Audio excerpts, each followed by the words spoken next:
ওরে বাপরে কি খিদা লাগছে, আইডিয়া। এই যে তরকারি স্যুপ রান্না করো। প্রথমে আমি একটা কড়াই নিলাম, তারপরে ম্যাচ দিয়ে চুলোটা জ্বালিয়ে দিলাম। এবার পানিতে একটু কড়াইতে একটু পানি দিলাম, তারপরে এই স্যুপটা আমি দিয়ে দিলাম। এরপর দিয়ে দিলাম কি দিলাম আমি আসলে বলতে পারছি না। যা হোক, একটু নাড়ানাড়ি করার পরে আরো কিছু দিয়ে দিলাম। দেওয়ার পরে এই যে আমার সুন্দর তরকারি স্যুপ তৈরি হয়ে গেল। এখন আমি এটা খাবো। একটু খেয়ে দেখি। খুব সুন্দর হয়েছে।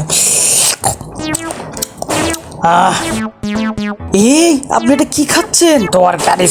দরকারি স্যুপ দেন না, আমি একটু খেয়ে দেখি কিরকম। আরে দরকারি না, তরকারি স্যুপ। তুই এটা কি নিয়ে এসছিস? আচ্ছা, একটু টেস্ট করে দেখ তো কেমন।